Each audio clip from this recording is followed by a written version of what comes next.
What's up, y'all boys? Got a script. It's going to be more structured this time. We're talking about neuroplasticity, capacity of nerve cells to adapt to different circumstances.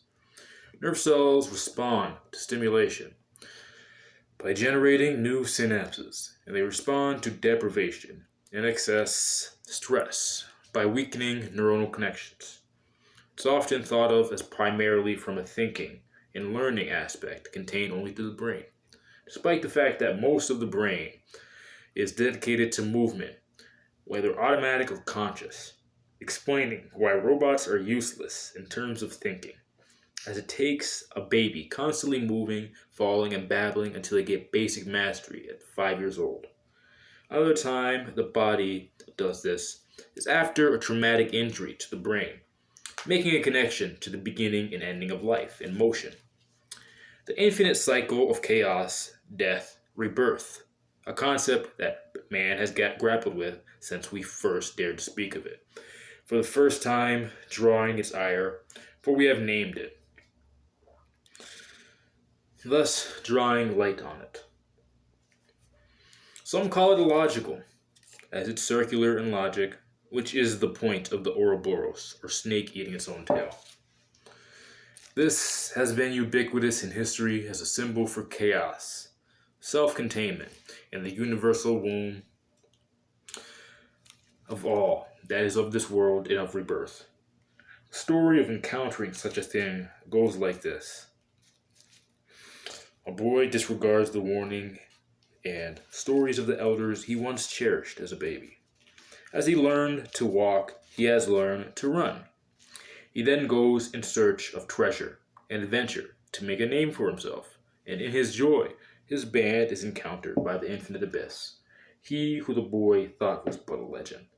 For the first time, the boy knows true terror and fights, but is smushed, as he was no match for such a beast that could take infinite damage, and is the only survivor left with a shard of the claw stuck in his neck and chest.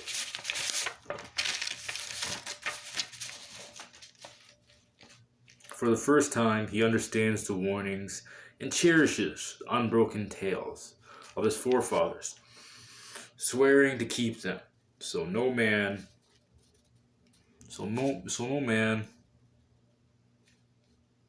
faces that thing unprepared. The boy who is no more, for the man who emerged has learned the trick from the dragon and has consumed the one he was, becoming new, but also regaining the traits of the child on his grandfather's lap, the ingredients to metamorphosis in the womb, and is ready for his next step, passing the word on to the next generation, the key to rebirth that is necessary to keep reviving the village in perpetuity. This is a universal tale of how us limited beings respond to the unlimited malice that is not meant to be fully grasped, but that begs to question, how can us limited beings not only survive, but come back with such a thing's tricks being stolen for our purposes? Why is it us and not the massive beasts? The answer is logos. We didn't create the word or reasoning. It was breathed into us, and we ran to the ouroboros, becoming like the beasts, only to see divinity flicker in for a generation. Logos governs the correct order of the universe, the truth that is written on all, from the beasts to the image of Logos corrupted, which is man.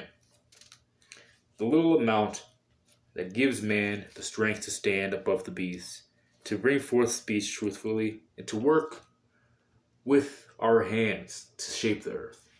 The ability to speak, work, and output great force reasonably, point to free will, as all these require an exchange, an ability to trade words, labor, and blows. Man excels in the taking and delivering of the things of this world, potentially infinitely, as the design of man is for endurance in running, working, fighting, and reasoning. To output anything, you need to be able to take much more than you can dish out, over and over again from you The recipients form in the space between you in the case of the infinite. Between you. And in the case of the infinite, you need something with no beginning or end to trade blows, lest you surely die. Or better yet, be reborn, not a baby, not a boy, or a mere man, but a self-contained culmination and integration of all the previous stages, ready to bear the mark, not of the ouroboros, but of the birthmark of everlasting life for the next generation, so the village endures to the day the ouroboros is cut down and judged. And the village is born one last time, perfect. Now what if, perhaps an encounter with the dragon were to leave a mark, that did the opposite, that created a regress, a supersetting of everything wrong through life, leaving a self-contained loop of misery that died in the womb, babyhood, and up to adulthood. Sounds like a video for another day. We have a bit more to talk about. Got some bullet points. The womb. Babies resemble the spiral in the womb of the ouroboros and is given tools to grow. The transition into boyhood starts when the baby decides to cut and curl themselves and walk like a man. Eventually, the boy, overconfident in his abilities, is forced into that prenatal position, facing death, but only surviving by consuming the boyish nature like the yolk of the womb. But this birth is conscious. You can see the difference in the giving of life in the areas of consciousness, in the hands, eyes, nose, vocal cords, chest, navel, skull, and feet. These are areas where wisdom gather in a man, and are also the areas that are focused on most in the womb of a human being. Intelligence is a more juvenile trait, as the archetype of the boy genius points to. It's not good under pressure, and is not time-tested as wisdom is. Wisdom is only as accessible when wit is killed and absorbed to create wisdom, as it is the bird's eye view of paths, where wit is the quickness of choosing a path, not knowing the end point.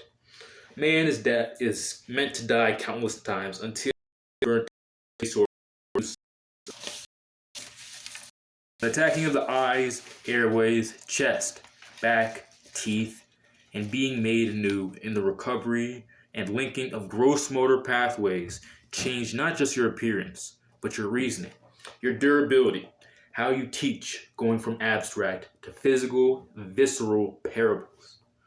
The repurposing happens in your body is different from birth in its self-contained nature and giving more recuperative abilities and density of mind and wisdom, body and bones, scars, muscle, fat, and organs apart from the brain. Kind of ran out of things to reference from. This is pretty useful, especially to the modern man, especially because the modern man is very suicidal. It's very wanting of death. The reason why is because they don't know what death really is. What they really want is to be reborn. But you're not going to be reborn by just shooting yourself in the face, by taking pills, by doing all these things. What you really need is really the reconnection with the elders. Reconnection with the elders. And to be able to do that, you have to be able to have your brain rewired through a facing of something that would kill you. It could be multiple things. You can see this a lot of times in rites of passage. It doesn't even have to be something that's in danger of killing you. Like in Amazon, they have bullet ants that they kind of force the young men to actually to put their hands in for 24 hours. That could kill them technically, but it's more of a gross rewiring of the brain through pain, through constant pain. In other cultures, it's isolation, forcing the young man to go on a journey. We don't have any of that. Like, the way that society kills you as a boy is literally just dulling your mind through school and stuff like that, trying to make you into, I'm not even going to say that, yeah. But it's dulling your mind and killing you in a way that's not going to cause a rebirth. It's just going to cause you getting old. It's literally just going to cause you getting old at 5 years old. And that's just disgusting. personally, I think that the best ways to kind of bring about change in the neural networks and things like that is wrestling, is fighting.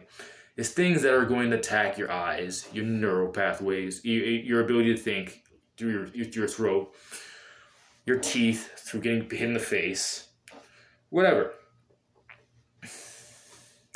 You can see this a lot of times in the Bible and how it constantly it talks about grappling. We wrestle not with the flesh, but with powers and principalities. Jacob wrestling with God and being crippled in the interim. He went into the land that he was promised limping. He did not come out. He did not come out with no scars. He did not come out with no signs of wear and tear. And realistically speaking, the only signs of wear and tear that we have are just the withered nature of the eyes, the soullessness you can see, lack of character in the places that would denote wisdom. And there's only one way to really do that. And the reason why people like to focus on intelligence with neuroplasticity and things like this is because you don't have to die to actually get smarter. And you can just delude yourself into thinking, into coping by saying, we actually evolved to be nerds. No, we did not evolve to be nerds. We evolved to be wise. And a lot of times, the reason why these people, they want to be able to they have to find ridiculous pathways to push evolution in and stuff like that with humans. It's easy to do with animals, but with humans that adapt and that change in real time is because they have no level of transformation. They only get old. They don't really adapt they don't really adapt wisdom. They only get old. They never really face death in a way that would lend them to believe, wow, there's something more transcending that could change a human and make them anew. They just think, we spent millions of years getting a small reduction in jaw width to get a small increase in brain mass. Come on now, that doesn't make sense. but let's stop bullying nerds for a second. Let's talk about us. This is pretty useful in the fact that you don't really have to stay the same. You don't really have to think, I'm going to be the same until I die. You can just kind of die right now, cuz. You can die right now. You can find a way to die right now. And that doesn't mean that you die forever. But in seeing death, you'll see you want no part of that type of death. The type of death where you live in old age. You've passed down everything. You've expended all the energy. You've spread it out amongst your village. And now you're able to give you're able to die peacefully. You're able to go on to the next stage.